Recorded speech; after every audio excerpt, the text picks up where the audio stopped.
विवान, सुनो ना, मुझे एक हफ्ते के लिए मम्मी के घर जाना है, तो प्लीज़ टिकट करवा देना। पापा की तबीयत कुछ ठीक नहीं है। वह चाहते हैं मैं एक हफ्ते तो उनके साथ गुजार लूँ। चित्रा ने कपड़ों की तह लगाते हुए विवान से कहा। बेखबर सा अपने मोबाइल में लगा हुआ था। क्या हुआ पापा को? यार विवान, तुम बात तो करते नहीं हो किसी से दोस्तों के सिवाय।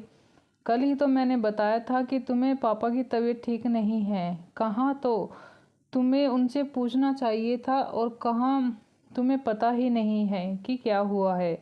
चित्रा ना चाहते हुए भी बिफर पड़ी। अच्छा ठीक है, आप सोते वक्त तो ये सब नहीं करते हैं, कल बात कर लेंगे, कहकर वह चैन की नींद सो गया।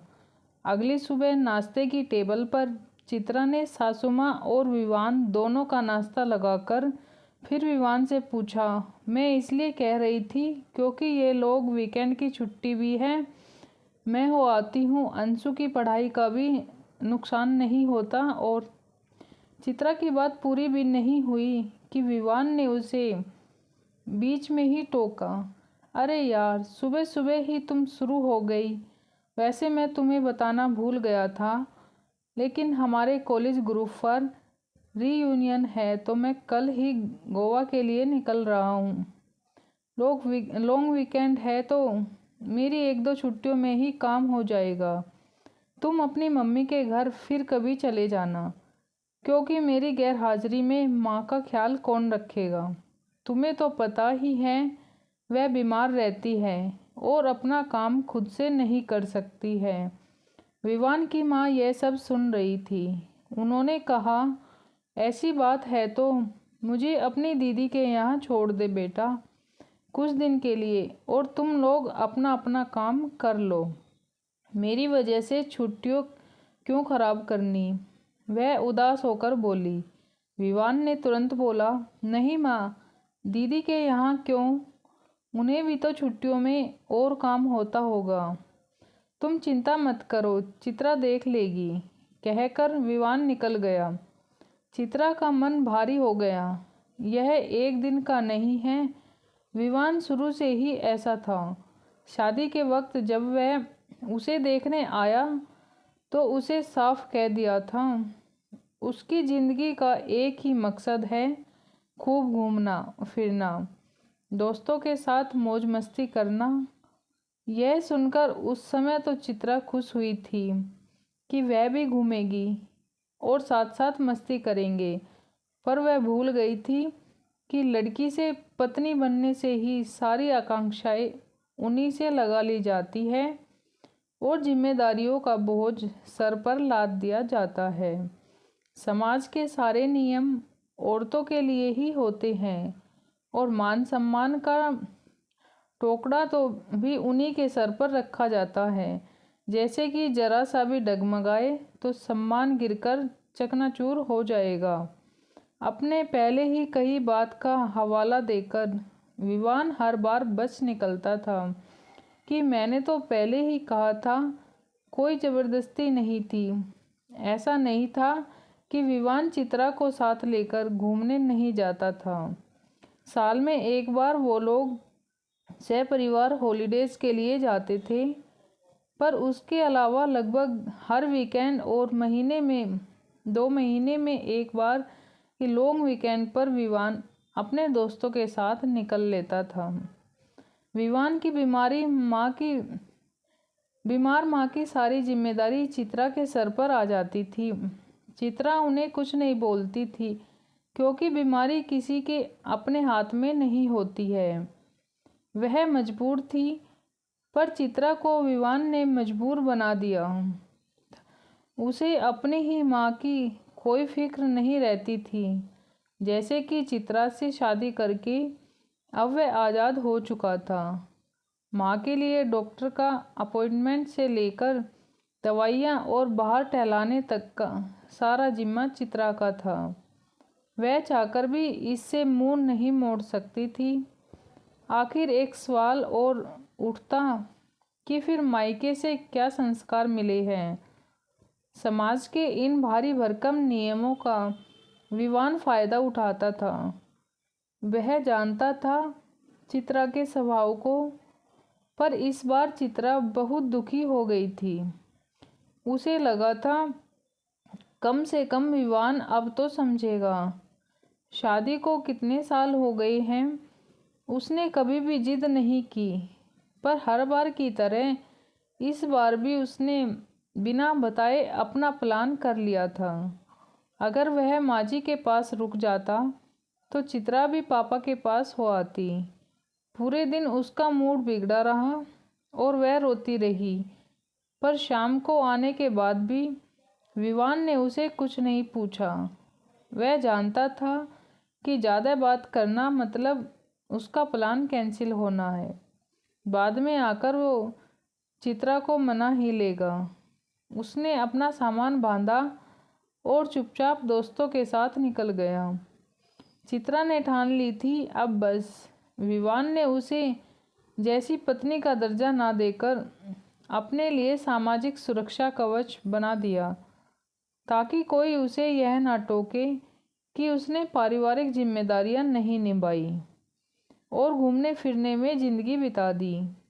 अपनी ज़िंदगी तो जिए जा रहा था, पर बाकी उसे कोई परवाह ना रह गई थी।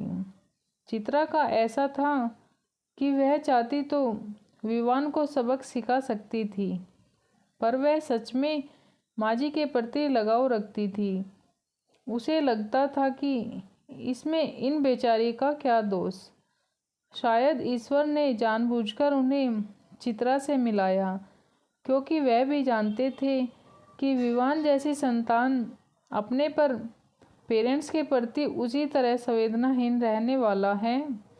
धीरे धीरे चित्रा की उम्मीदें भी कम होती गई कि जो माँ का ना हुआ वह पत्नी का क्या होगा। हफ्ते भर घूमने फिरने के बाद जब विवान वापस आया तो वह चौंक गया, क्योंकि घर पर कोई नहीं था। उसने जानबूझकर हफ्तों तक फ़ोन तक नहीं लगाया। वह नहीं चाहता था कि चित्रा की चिक चिक से उसका छुट्टी खराब हो जाए। विवान ने चित्रा को फ़ोन किया, पर उसने फ़ोन नहीं उठाया। उसने माँ को फ़ोन लगाया तो माँ ने भी नहीं उठाया। अनजाने आशंका के डर से वह घबरा उठा। कहीं इसी बीच माँ को तो कुछ नहीं ऐसा होता तो चित्रा उसे तो ज़रूर कॉल करती। उसने घबराते हुए चित्रा के मायके फ़ोन लगाया। वहाँ से चित्रा के पिताजी ने फ़ोन उठाया। जी पापा जी नमस्ते, कैसी तबीयत है आपकी? विवान को याद आया कि चित्रा के पापा की तबीयत खराब थी। मैं ठीक हूँ, क्या चित्रा वहाँ है? क्यों, आपको बताकर नहीं आई क्या बेटा? नहीं, ऐसी बात नहीं है, वह मुझे पता है तो, पर वह कॉल नहीं उठा रही है। मुझे चिंता हो रही है कि माँ कहाँ है। माँ भी फ़ोन नहीं उठा रही है। मैंने दीदी को फ़ोन किया था, उनको भी माँ के बारे में कुछ पता नहीं है। तब तक फ़ोन पर माँ की आवाज़ आई है, मैं यहीं हूँ विवान, तुम्हें चिंता होने की कोई ज़रूरत नहीं है। मैं बहू के साथ कुछ दिन यहीं रहूँगी। माँ, तुम और चित्रा के मायके में लोग क्या कहेंगे माँ? और ज़रूरत ही क्या थी, मेरी पीठ पीछे आप लोगों ने इतना बड़ा डिसीजन ले लिया। विवान भड़क उठा। शायद यह निर्णय हमें बहुत पहले ले लेना चाहिए था। मुझे तो कभी हिम्मत ही नहीं हुई तो मैं तुझे सुधार सकूं या समझा सकूं। जिस वजह से आज चित्रा को इतनी परेशानी झेलनी पड़ी। मैंने तेरी और चित्रा के रिश्ते को कई सालों से चित्रा को ही अकेले निभाते हुए देखा है। तेरे तरफ से कोई कोशिश नहीं दिखाई दी। तूने अपने उसूल बना लिए, अपनी इच्छाएं बता दी, अपना एक घेरा बना लिया, पर कभी चित्रा के बारे में जानने की कोशिश नहीं की। उस बेचारी का कसूर इतना ही था कि सब कुछ जानने के बाद भी उसने निभाने की सोची। अपना होकर भी तूने कभी मेरा हाल ना लिया और पराई कहलाने वाली होकर भी उसने अपने बच्चे से ज़्यादा मेरी देखभाल की है, तो इस बार मुझे उसी का साथ देना था। इस सामाजिक दुहाई के चलते तू हर बार उसे बीच राह में यूं ही छोड़ जाता है। मैं उसी समाज को दिखाना चाहती हूँ कि हाँ, मेरा बेटा नहीं, मेरी बहू मेरा ख्याल रखती है। वह तुम्हारी पत्नी है, कोई सोशल सिक्योरिटी नहीं है जिसे तुम इस्तेमाल करके आराम से आज़ाद घूमते फिरते रहो। तुम्हें अपनी जिम्मेदारियों को समझना होगा। मुझे हर पल यही लगता है कि मैंने तुम्हारी शादी करके गलती कर दी, किसी और की ज़िंदगी ख़राब कर दी। अपने हिसाब से जीना कुछ गलत नहीं है, पर अगर आप एक रिश्ते में हैं तो दोनों को निभाना पड़ता है। माँ प्लीज़, मैं बहुत शर्मिंदा हूँ, आप चित्रा को फ़ोन दो। चित्रा ने पहले तो मना किया, फिर फ़ोन ले लिया। हाँ बोलो। वैसे मैं नहीं आना चाहती थी, पर माँ ने ही जिद की और पापा की तबीयत सचमुच ख़राब थी। विवान, मैं सोच रही हूँ कि मैं अब वापस नहीं आऊँ। मैं अपनी कोई व्यवस्था देख लूँगी, तुम्हारी आज़ादी में और खलल नहीं डालूँगी। शायद तुम्हारी ज़िंदगी में मेरी कोई ज़रूरत नहीं है, और ना ही माँ की। माँ को मैं अपने साथ ही रखूँगी। तुम अब आज़ाद हो। तुम्हारी सोशल और पर्सनल लाइफ तुम्हें मुबारक हो। हाँ, ये सोशल सिक्योरिटी अब तुम्हें नहीं मिलेगी। मैं अपने बच्चे और माँ दोनों का ख्याल रख लूँगी। चित्रा ने फ़ोन रख दिया। विवान हारा हुआ खड़ा रहा। उसे अब महसूस हो रहा था उसने क्या खो दिया। दोस्तों, मैंने इस घटना को अधूरा छोड़ दिया क्योंकि कई बार परिस्थितियाँ अलग अलग होती हैं। हर किसी की सोच और उनका निजी फैसला अलग अलग हो सकता है। मैं ना तो यहाँ हालात से घबराकर घर छोड़ने को सपोर्ट कर रही हूँ, और ना ही किसी एक की गलती को आंखों पर पट्टी बांधे हुए सहने का समर्थन करती हूँ। अगर सिर्फ बातचीत से बात ना बने तो नाराज़गी और मनमुहार वही होते हैं जहाँ प्रेम होता है। रिश्तों में अहंकार का त्याग होना चाहिए और पूर्ण समर्पण भाव होना चाहिए। विवाह पश्चात अपने सपने को जीना बहुत अच्छा है, पर साथ साथ अपने साथी की भावनाओं का भी ख्याल रखना चाहिए। सामाजिक जिम्मेदारियां किसी एक पर नहीं लादी जा सकती। उपरोक्त घटना में सास बहू का समर्थन करती है, पर कई बार नहीं भी करेगी। मायके वाले नहीं समर्थन करेंगे या दुनिया वाले समझाएंगे कि क्या हुआ, आदमी है, कमाता है, क्या इतना काफ़ी नहीं। उन हालातों में वह अकेली पड़ जाएगी। उपाय यही है कि लंबी देरी करने और घाव को नासूर बनने से पहले ही खुलकर बात करे और रिश्तों में कड़वाहट ना घुलने दे। जहाँ प्रेम है वहाँ थोड़ा त्याग और समर्पण तो चाहिए होगा ना।